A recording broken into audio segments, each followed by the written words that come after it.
Withholding. Practically everyone who knows concedes that the federal income tax system is an appalling mess of inequities.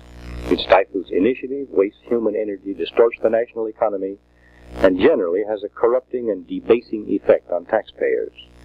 The system is wrong in concept and cannot be reformed. It must be abolished.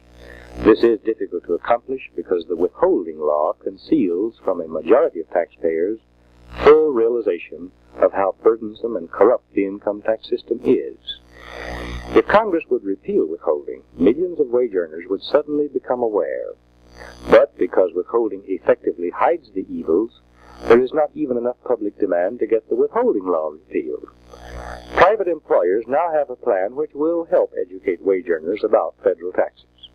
That is a summary of my report on withholding. Stop withholding. The full report after a message from my sponsor. 50 years ago, when the states of the Union were debating the question of approving the 16th Constitutional Amendment, which would permit the federal government to levy a direct income tax on the people, Richard Byrd of Virginia predicted that such a tax would give federal officials a stranglehold on the nation's business to harass, dictate, blackmail, and play favorites with taxpayers at the whim of officialdom. That condition has long since arrived. Everyone who knows concedes that the federal income tax system is an appalling mess of complicated inequities.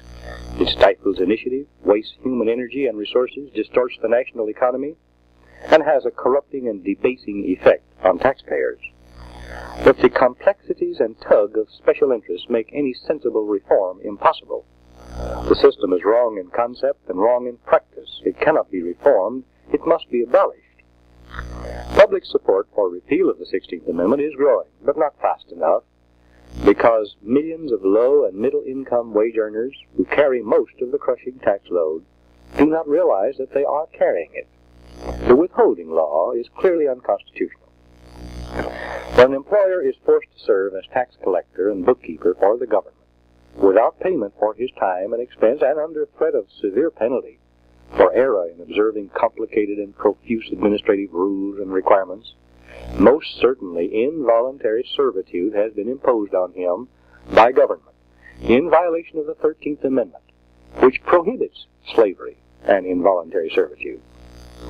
If you compel employers to deduct money from employees' paychecks for taxes that are not due when the deductions are made, and if, as is the case with more than half of all wage earners, you compel the deduction of more money than the employee will owe when his taxes are due, you certainly are depriving those employees of their property without due process of law in violation of the Fifth Amendment.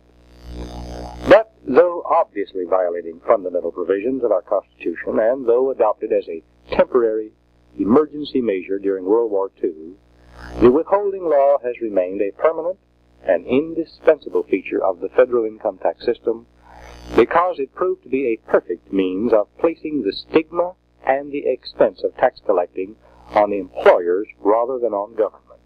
And it helped enormously in eliminating popular complaints against high and rising taxes because workers were far less aware that taxes were high and rising. A man does not have to save and manage so that at the end of the year he can give government 25% or 40% or 50% of his earnings for the whole year. All of that has been done by the employer at the employer's expense. The average worker pays little attention to tax deductions from his paycheck. He adjusts himself to take-home pay. If that sum is insufficient, he and his family resent the employer, not government. They do not demand lower taxes, they demand higher wages. The withholding tax system can indeed make taxes pleasant.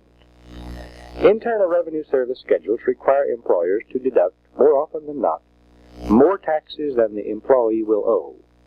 At the end of the year, government sends the employee a rebate, a bonus, bigger in millions of cases than any bonus the employer can give.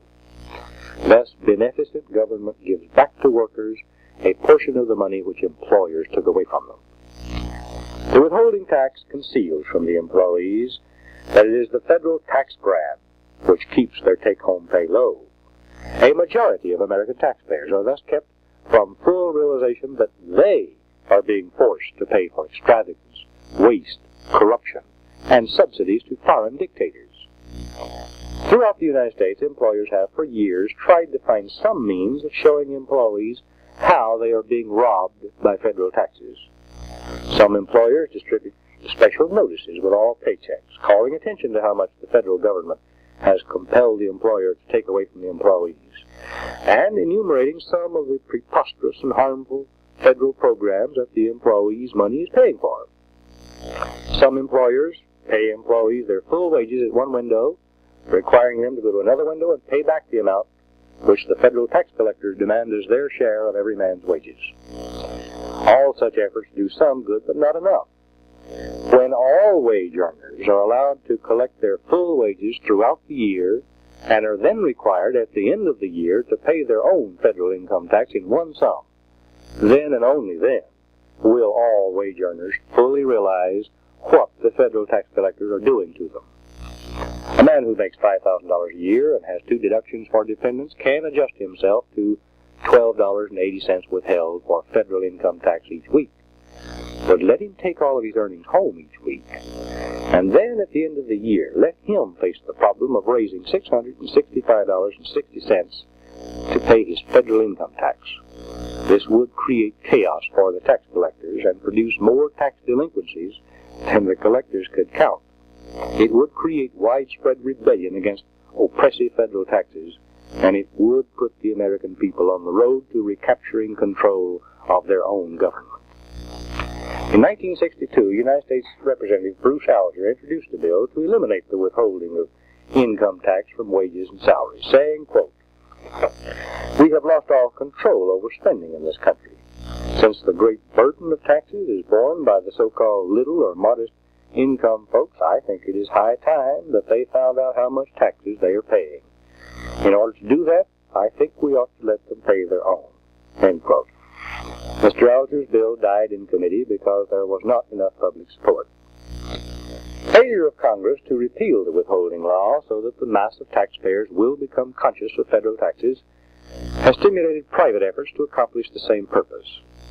Mr. Norman Cotton, a businessman in San Francisco, contemplated a nationally organized effort at persuading all employers to go on strike against serving as unpaid tax collectors for the federal government. The idea was that if enough employers would refuse to withhold federal taxes from employees' wages, the withholding system would collapse. The federal government could prosecute every employer who thus refused to obey the unconstitutional withholding law and the rules and regulations of the Internal Revenue Service. But if enough employers stood firm and acted in unison, the federal government, unable to prosecute all, might not prosecute any, and the withholding law would be unenforceable. This idea was abandoned because of the extreme difficulty of getting enough businessmen to take the risk. As an alternative to this plan, Mr. Cotton has now organized an employers' union, hoping to get a national membership of at least 100,000 so that the organization will have enough strength to exert influence for proper tax legislation. Meanwhile, another immediately effective plan is already in operation. Federal regulations require employers to make a payment for the total of all federal taxes withheld from wages. The payment must be made once a month for all withholding during the month. Employers habitually prorate the monthly tax withholding so that the same amount is taken out each payday, and the employees thus never fully realize what it would be like to get full paychecks. In 1962, Mr. A.K. Summers, president of Premier Photo Service in Parkersburg, West Virginia, started collecting federal taxes only once a month. Mr. Summers says, quote, "Mrs. A, whose salary is $125 a week, under the system of weekly deductions, would draw $99.29 a week, and she just took it for granted that that was what she was making. Now, under our system of collecting, she draws $125 the first 3 weeks of the month, and the last week, $22.68. Now she realizes she pays in taxes almost a full week's pay out of a month." End quote. Some employees pay more than one full week's pay out of each month. Mr. Summers says that one of his $70 a week employees gets no check at all for the 4th week of each month and still owes the federal government $4.75 in taxes for that month. Once a month only withholding makes the biggest impression, of course, on employees who get a paycheck every week. But it has considerable impact on those who are paid only twice a month. I know because I use the plan for employees of the Dan Smoot Report. In the middle of each month, every employee on my small staff receives a full salary check, nothing taken out. At the end of the month, he gets a dismally shrunken check, thanks to federal withholding. I agree emphatically with Mr. Summers. Our employees now realize that this wild federal spending is coming out of their pockets. The once-a-month-only withholding plan has such a startling and wholesome educational effect that a national organization is now working to persuade employers to adopt it. The organization is called SWAT, Stop Withholding All Taxes. All who order copies of this broadcast will get full particulars. I urge you to study this plan and others, and then use your influence to get a maximum number of employers to try it. If enough employers will participate, they can quickly arouse millions of wage earners about the federal income tax. When enough are aroused, there will be an irresistible demand for repeal of the income tax amendment. The federal income tax takes your money to nourish the forces which are sapping your freedom and destroying your republic. Repeal the income tax amendment, and you will help solve most of the major economic and political problems of our time. The quickest way to do that is to repeal the withholding law so that the mass taxpayers will know what to pay. Goodbye. God bless you. For a printed copy of this broadcast, send 25 cents to Dan Smoot, Dallas 14, Texas, and ask for 420. Stop Withholding. 6 copies, $1.